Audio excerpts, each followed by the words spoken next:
When people talk about a woman being too tight, the first thing we need to do is pause and examine the myth that sits underneath those words.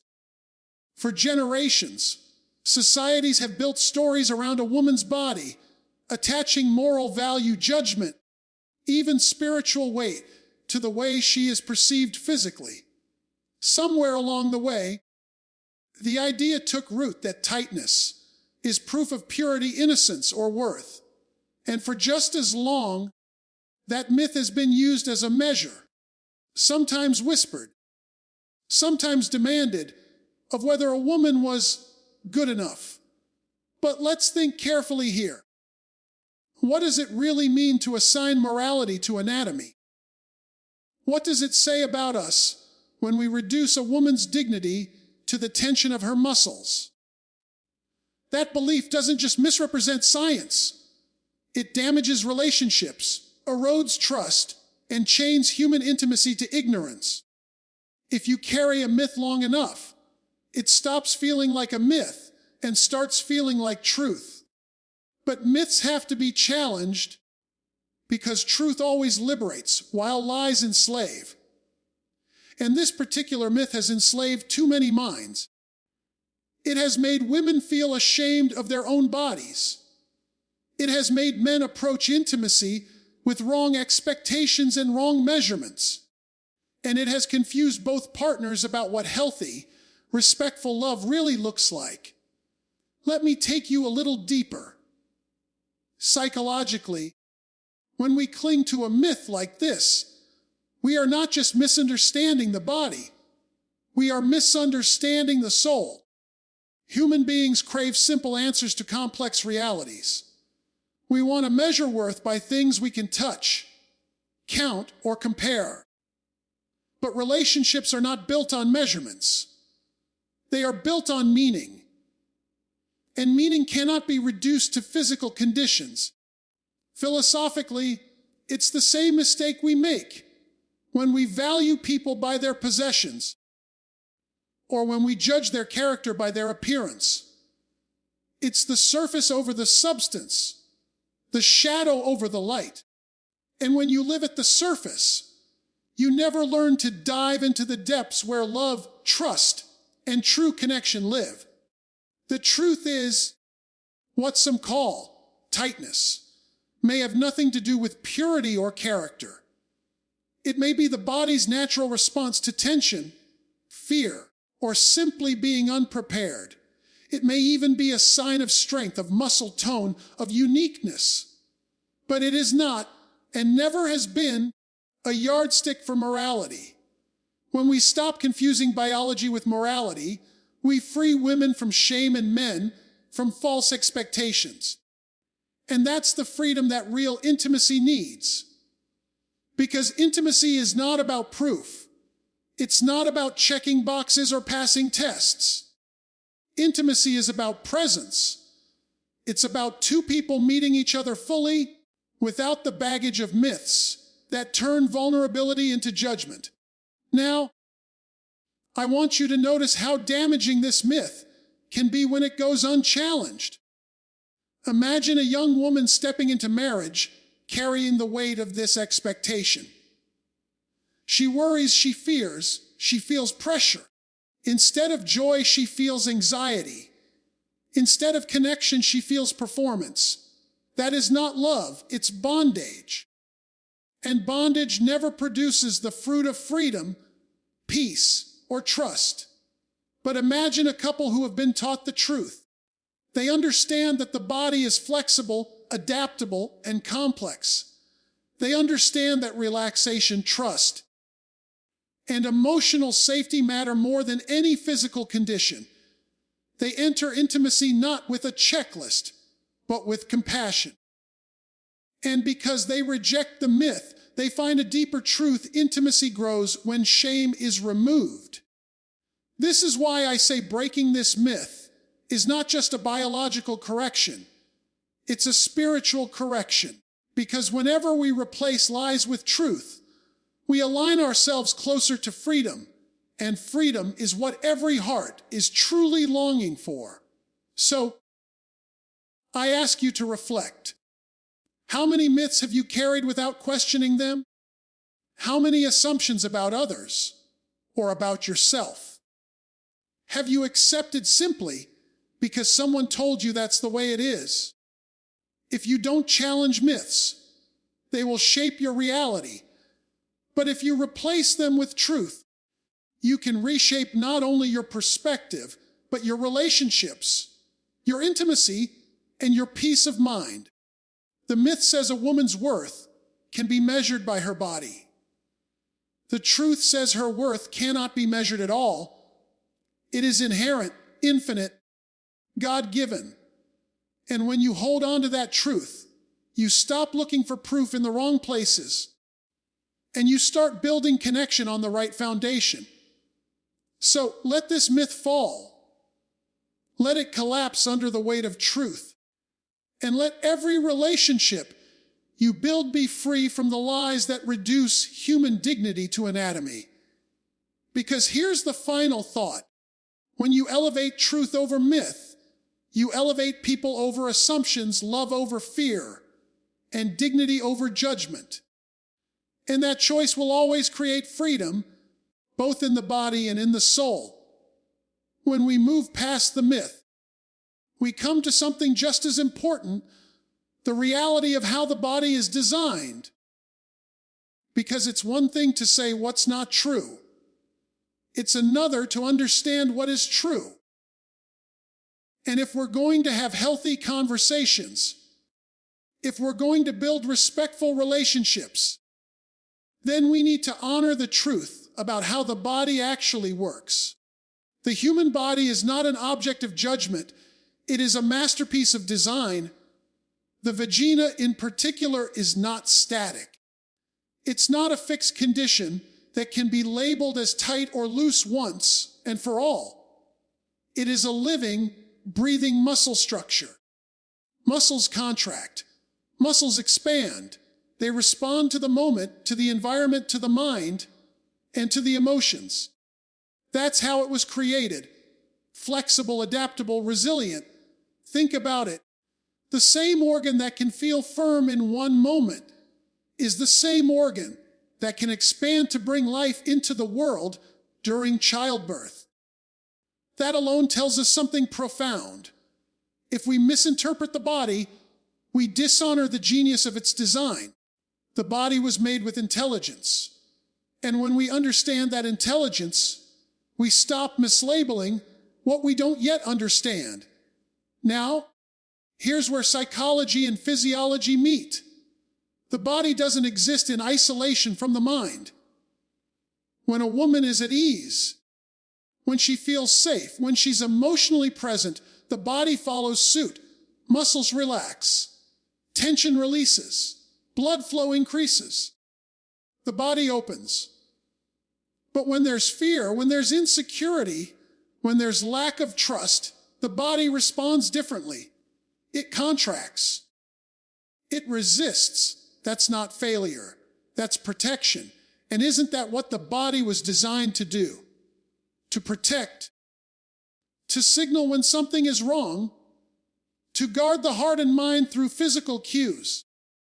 What many people misinterpret as tightness may actually be the body doing exactly what it was built to do. Guard until it feels safe enough to open. That's not a flaw. That's wisdom woven into flesh. Here's the deeper truth. Intimacy is not just a physical act. It is a psychological event. The body is listening to the mind. The muscles are listening to the emotions. So if we really want to understand health, we must stop separating anatomy from psychology. They are not two stories. They are one. And that one story is telling us safety, trust, and presence matter as much as biology. This is where philosophy steps in, because we often ask the wrong question. Instead of asking, why is the body this way? We should be asking, what is the body trying to teach me? The body teaches patience. It teaches honor. It teaches that intimacy is not about conquering, but about connecting. And when you see it that way, you realize that anatomy is not an obstacle. It is a teacher. When a man understands this, he stops making assumptions. He stops interpreting every experience through the lens of performance and proof. He starts realizing that the body's response is not a judgment on his worth, nor is it a judgment on hers. It's simply a message to slow down, to communicate, to build trust. That's not weakness, that's wisdom. And for women, this knowledge changes everything, because once you understand that your body is not betraying you, but protecting you, shame loses its grip. You stop blaming yourself for not being enough or responding the right way. Instead, you begin to honor your body's voice. You begin to listen instead of judge. And that shift from shame to honor is transformative. So let's pull this together. The body is adaptable. It contracts, it expands, it protects, it opens. Its tightness or looseness is not a statement of morality, not a fixed label of identity. It is simply the language of muscles, speaking in response to the moment. And when we respect that language, we stop speaking lies over the body. We start speaking truth. And here's the truth: a healthy relationship with anatomy requires humility, because the body will not conform to myths, no matter how many times we repeat them. The body tells its own story. And if we want to live in harmony with it, we must listen carefully, without shame, without assumption, without judgment. So I leave you with this: the body is not your enemy, and it is not your proof. It is your teacher. If you honor its wisdom, it will lead you to deeper trust, deeper intimacy, and deeper freedom. But if you ignore its voice, you will remain chained to misunderstandings that breed frustration instead of connection. The body speaks truth. The question is, are you ready to listen? If we've broken the myth, and if we've taken time to understand the way the body is designed, then the next step is to recognize the role of comfort and relaxation. Because what some people mistake for tightness is very often nothing more than tension. Tension that comes when the body is not ready, the mind is not settled, or the heart is not at ease. Think about how every muscle in your body works. When you're stressed, what happens to your shoulders? They rise. When you're anxious, what happens to your jaw? It clenches. When you're fearful, what happens to your stomach? It knots up. The body reflects the state of the mind. The same is true in intimacy. When there is fear, doubt, or lack of preparation, the body does what bodies always do: it tenses. This is why comfort matters. Comfort is not a luxury. It is a necessity for intimacy. Without it, the body cannot relax. And without relaxation, there is no freedom, no flow, no real connection. Intimacy is not about force. It is about readiness. And readiness is never mechanical. It is emotional, psychological, and relational. Here's the deeper insight: relaxation is not just physical, it's spiritual. Because when a woman feels safe, when she feels honored, when she feels that she is more than a body in someone's eyes, something powerful happens. Her mind rests, her emotions open, her body follows. That sequence, mind, heart, body, is not accidental. It is divine design. And when you bypass that order, you create frustration instead of fulfillment. That's why communication is so critical. Because comfort is not built in silence.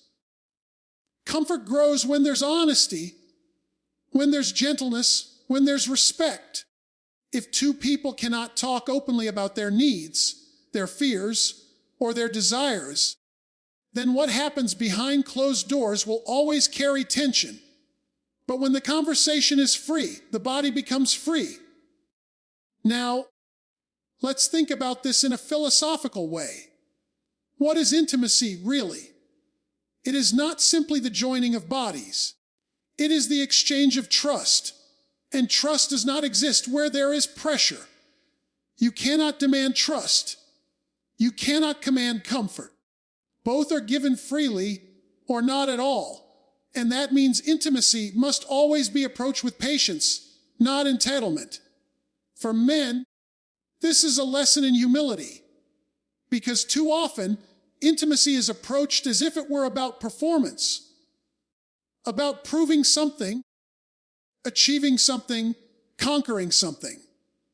But intimacy is not a battlefield, and the woman is not an opponent to be overcome. She is a partner to be cherished. And the moment a man understands that her comfort is not an obstacle, but the key, everything shifts. For women, this truth is also liberating. Because once you understand that your body's tension is not betrayal, but communication, you begin to honor yourself. You begin to say, my readiness matters. My comfort is not selfish. It is essential. And when you embrace that, you stop seeing your body as a problem and start seeing it as a guide. There's also a psychological depth here that cannot be ignored. Anxiety has a way of shutting doors before they ever open. If a woman feels rushed, judged, or pressured, her body responds with resistance. That is not weakness. That is protection. The body is waiting for assurance, for gentleness, for time. And when those things are given, the same body that resisted can relax fully. That's not contradiction. That's wisdom. And so the real question becomes, are we willing to create environments of comfort? Are we willing to slow down long enough to allow trust to grow? Because without comfort, intimacy is shallow. But with comfort, intimacy becomes a place of freedom, joy, and discovery. Now let's tie this back to the bigger picture. If myths enslave us and misunderstanding the body misguides us, then comfort is the bridge to freedom. Comfort takes what is misunderstood and gives it meaning. Comfort transforms tension into trust and fear into openness. And here's the truth: without relaxation and comfort, you may have contact, but you will not have connection. You may share space, but you will not share souls. And if intimacy is reduced to mechanics, it loses the very essence that makes it sacred. So let me leave you with this: intimacy thrives where there is peace. It grows where there is comfort. And if you want to experience the fullness of connection, don't rush the body. Honor the heart. Because when the heart is safe, the body follows. And when the body follows, intimacy becomes not just an act, but a union of trust, presence, and love.